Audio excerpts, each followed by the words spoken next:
بسم اللہ الرحمن الرحیم۔ میرے پاکستانی بھائیوں اور بہنوں اور نوجوانوں، آج جمعہ کا مبارک دن ہے، ماہ رمضان المبارک میں۔ امید ہے کہ آپ جمعۃ المبارک کی نماز سے فارغ ہو چکے ہوں گے۔ میں نے سوچا کہ کچھ باتیں حال ہی میں ہونے والے واقعات کے حوالے سے آپ سے کر لی جائیں۔ سب سے پہلے تو میں آپ کو مبارکباد پیش کرنا چاہوں گا کہ پاکستان میں الحمدللہ آئینی اور جمہوری طریقے سے پہلی بار ایک وزیر اعظم کو تحریک عدم اعتماد کے ذریعے اپنے عہدے سے برطرف کیا گیا ہے، اور یہ اعزاز عمران نیازی صاحب کے حصے میں آیا ہے۔ آپ کو معلوم ہے کہ کسی بھی جگہ، کسی آرگنائزیشن میں آپ اپنے کام سے علیحدہ دو طریقوں سے ہو سکتے ہیں، یا آپ مستعفی ہو جاتے ہیں یا آپ کو برطرف کیا جاتا ہے۔ تو عمران خان صاحب نے استعفیٰ دینے کی بجائے اپنی برطرفی کو یا ٹرمینیشن کو ترجیح دی، اور وہ ہو گئی۔ لیکن یہ جو مرحلہ ہے یہ بہت ہی ایک سنسنی خیز مرحلہ بنا، چونکہ جیسے کہ واقعات آپ نے دیکھے، عمران خان صاحب نے اپنی وزارت عظمیٰ کی کرسی کو بچانے کے لیے پاکستان کا آئین تک توڑا اور آئین شکنی کے مرتکب ہوئے۔ ڈپٹی اسپیکر کے ذریعے انہوں نے تحریک عدم اعتماد کو جس طریقے سے مسترد کرایا، یہ معاملہ سپریم کورٹ تک گیا، اور سپریم کورٹ کے متفقہ 5 ججوں کے فیصلوں سے یہ اقدام غیر آئینی قرار پایا۔ سپریم کورٹ نے دوبارہ کہا کہ اجلاس منعقد کیا جائے جس میں رائے شماری کی جائے، لیکن عمران نیازی صاحب نے اسپیکر کو منع کر دیا کہ وہ رائے شماری نہ کرائیں، اور صبح 10:30 بجے سے اجلاس چل کر رات 11:45 بجے تک مختلف تاخیری حربوں کا نشانہ بنتا رہا، اور تقریباً 17 گھنٹے اعصاب شکن تھے، جس میں نہ صرف اراکین اسمبلی موجود تھے بلکہ پوری قوم ایک سسپینس کے اندر مبتلا تھی کہ کیا ہوگا، اور لگتا یوں تھا کہ پاکستان کا پورا نظام کسی انتہائی سخت امتحان میں ڈال دیا گیا ہے۔ الحمدللہ بالآخر جب عدالتوں نے بھی نوٹس لیا اس آئین شکنی کا، چونکہ 10 منٹ بعد ایک بہت اہم واقعہ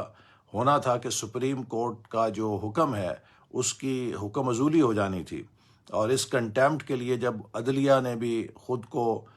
دوبارہ ایکٹیویٹ کیا اور کسی ممکنہ صورتحال سے بچنے کے لیے انتظامیہ بھی حرکت میں آئی، اور اسمبلی کے باہر پریزن وین بھی آ گئی، اگرچہ وہ پریزن وین تو وہاں کسی گل گپاڑے کو روکنے کے لیے لائی گئی کہ اگر کوئی پی ٹی آئی کے اراکین وہاں پر ہنگامہ کریں تو ان کے خلاف قانون حرکت میں آئے، لیکن اس پریزن وین کے آنے کی ایک بڑی علامتی حیثیت تھی، اور اس سے جو پی ٹی آئی کے ارباب اقتدار ہیں وہ ایک دم گھبرا گئے، اور اسپیکر صاحب نے فوراً استعفیٰ دینے کا فیصلہ کیا۔ جناب ایاز صادق صاحب کو، جو پینل آف چیئرمین میں موجود تھے، اجلاس کی صدارت کے لیے کہا گیا، رائے شماری ہوئی اور تحریک عدم اعتماد کامیاب ہوئی، اور یوں عمران نیازی صاحب کے اقتدار کا سورج غروب ہو گیا۔ لیکن اپنا اقتدار کھونے کے بعد بجائے یہ کہ ایک سپورٹس مین کی طرح وہ اپنی شکست کو قبول کرتے، سپورٹس کا مقولہ ہے ون اور لوز وتھ اے اسمائل، آپ جیتیں یا شکست کھائیں مسکراہٹ کے ساتھ، اور ایک کھلے دل کے ساتھ اپنی ہار کو بھی تسلیم کیا جاتا ہے، اور سپورٹس مین اپنی ہار سے اگلے میچ کی تیاری شروع کر دیتا ہے۔ لیکن خان صاحب نے اپنی شکست قبول نہیں کی، اور آپ نے دیکھا کہ کس طریقے سے ایک بیرونی سازش کا ڈرامہ گھڑا گیا، ایک ایسا بھونڈا ڈرامہ کہ جس پر ہر وہ شخص جو اس شعبے سے متعلق ہے، جو ڈپلومیٹ ہے، وہ خود ہنستا ہے کہ یہ انہوں نے پاکستان کی پوری ڈپلومیسی کو داؤ پہ لگا دیا، پاکستان کے خارجہ پالیسی کو داؤ پہ لگا دیا، صرف اپنی جھوٹی کہانی اور خود کو مظلوم بنانے کے لیے۔ سوال یہ ہے کہ یہ کیسی امریکی سازش ہے کہ جو کامیاب ہو گئی ہے، لیکن اس کی مبارکباد روس اور چین سے آ رہی ہے۔ یہ ایک بہت بڑا لطیفہ ہے۔ تو خیر، خان صاحب نے یہ کہا کہ جی نیشنل سیکیورٹی کمیٹی میں مسلح افواج نے بھی ان کے موقف کی تائید کی، اور پاکستان میں جو غیر ملکی سازش تھی اس کو انہوں نے بھی نوٹس لیا اور مذمت کی، اور نیشنل سیکیورٹی کمیٹی کے اندر مسلح افواج ان کے اس موقف کی تائید کرتے ہیں۔ یہ کتنا بڑا جھوٹ تھا، چونکہ ساری قوم نیشنل سیکیورٹی کمیٹی کی میٹنگ کے منٹس پڑھ چکی تھی، لیکن مسلسل عمران نیازی صاحب نے اس موقف کو نہ صرف اپنی جلسوں میں، اپنی پریس ٹاکس میں، ہر جگہ دہرایا، کہ پھر بالآخر پاک فوج کے ترجمان کو وضاحت کرنا پڑی۔ اور میں سمجھتا ہوں کہ جو D G I S P R نے اپنی پریس بریفنگ دی ہے، اس میں 3 نقطے بڑے اہم ہیں جن پر آج میں آپ سے بات کرنا چاہتا ہوں۔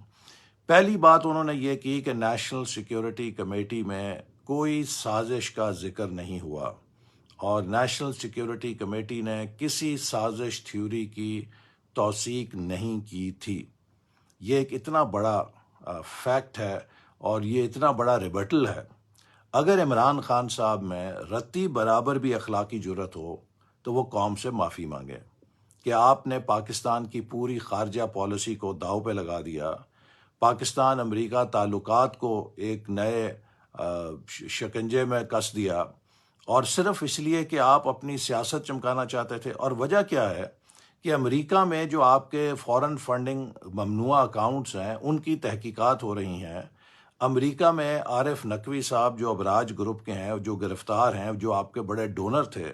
ان سے تحقیقات شروع ہونے والی ہیں، وہ آپ کا نام لے سکتے ہیں۔ تو آپ نے اپنے جو غیر قانونی فورن فنڈنگ کے کیسز ہیں اس میں ممکنہ کارروائی کے پیش نظر کہ میں اس سے پہلے اپنا ڈیفنس کر لوں کہ امریکہ تو میرے خلاف تھا اور اس نے دیکھی اب یہ میری کردار کشی شروع ہو گئی ہے وہاں پر، تو اس کے لیے آپ نے پورے ملک کے مفاد سے کھیل دیا۔ یہ کون سی حب الوطنی ہے؟ یہ کون سی پاکستان کے ساتھ محبت ہے کہ آپ اپنی چوری پکڑے جانے کے خوف سے ملک کے مفادات کو داؤ پہ لگا دیں؟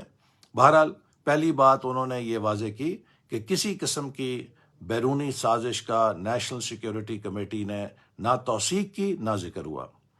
دوسری اہم بات انہوں نے یہ کی کہ عمران خان صاحب کی طرف سے جو کہا گیا کہ فوج نے انہیں 3 شرائط پیش کیں، ایسی کوئی شرائط نہیں پیش کی گئیں، بلکہ خود خان صاحب نے فوجی قیادت سے یہ کہا کہ وہ ان کے اور اپوزیشن کے نئے الیکشن کے حوالے سے معاملات کو طے کرائیں، جس پیشکش کو اپوزیشن نے قبول نہیں کیا۔ تو یہ کہہ دینا کہ جی فوج کی طرف سے ان کو ایسی شرطیں پیش کی گئی تھیں، یہ بھی خلاف واقعہ تھا اور جھوٹ تھا، اور اس کی بھی تردید ہوئی۔ تیسری اہم بات جو انہوں نے کہی وہ یہ کہ امریکہ نے پاکستان سے فوجی اڈے کبھی نہیں مانگے، تو لہٰذا جب اگر امریکہ نے آپ سے فوجی اڈے ہی نہیں مانگے تو ایبسلیوٹلی ناٹ آپ کسے کہہ رہے ہیں؟ تو یہ بھی ثابت ہوا کہ عمران خان صاحب کا ایبسلیوٹلی ناٹ اینکر کو تو ہو سکتا ہے، ہوائی ایبسلیوٹلی ناٹ ہو سکتا ہے، اس کا امریکہ سے کوئی تعلق نہیں تھا، چونکہ امریکہ نے تو ہم سے اڈے ہی نہیں مانگے تھے۔ تو یہ 3 چیزیں کہ آپ نیشنل سیکیورٹی کمیٹی میں جو چیز طے نہیں ہوئی اس کے حوالے سے، جس میں مسلح افواج کے سربراہان بھی موجود ہوتے ہیں، اتنی غیر ذمہ داری کریں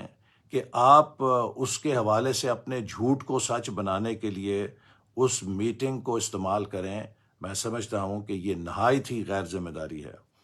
آپ فوج کے اوپر الزام لگا رہے ہیں کہ انہوں نے آپ کے کوئی شرائط پیش کی، جبکہ وہ شرائط آپ نے وہ پیش کی ہوں اور آپ نے مدد مانگی ہو کہ میری اپوزیشن کے ساتھ کوئی معاملات طے کرا دیں، اور آپ اس کا الٹا الزام خود ہی فوجی قیادت کو دے رہے ہیں۔ اور تیسرا یہ کہ جب